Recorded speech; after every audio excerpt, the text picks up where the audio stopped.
মন্ত্রণালয়ে কোনো ধরনের অনিয়ম দুর্নীতি বরদাস্ত করা হবে না বলে হুঁশিয়ারি দিয়েছেন পানি সম্পদ মন্ত্রী মোহাম্মদ শহীদউদ্দিন চৌধুরী আনি। মঙ্গলবার দুপুরে রাজধানীর পানি ভবনে বিশ্ব পানি দিবস উপলক্ষে আয়োজিত আলোচনা সভায় প্রধান অতিথির বক্তব্যে তিনি এই কথা বলেন। মন্ত্রী বলেন, দুর্নীতিমুক্ত প্রশাসন গড়ার জন্য জনগণ বিএনপিকে ক্ষমতায় এনেছে। Bashundhara public school and college 2026 শিক্ষাবর্ষে ভর্তি চলছে। অতীতে খাল খননের নামে অর্থ আত্মসাৎ হয়েছিল। এই মন্ত্রণালয়ে এখন থেকে আর কোনো অনিয়ম এবং দুর্নীতি মেনে নেওয়া হবে না। জনগণের উপকারে আসবে না এমন কোনো প্রকল্প সরকার গ্রহণ করবে না বলেও সাফ জানিয়ে দিয়েছেন তিনি।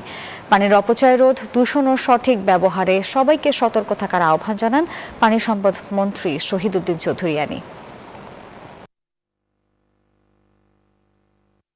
একটা প্রজেক্ট, সেই প্রজেক্ট ডাবল প্রজেক্ট হয়েছে।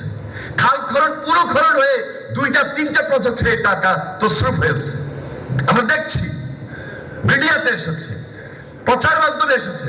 যদি আমরা দেখি বিন্দু মাত্র সুযোগ আপনি নিয়েছেন এবং সেটার জন্য দেশের মানুষ ক্ষতি হবে, ক্ষতির শিকার হবে, দেশ ক্ষতিগ্রস্ত হবে, আমরা এই সরকার সেটা গ্রহণ করব না।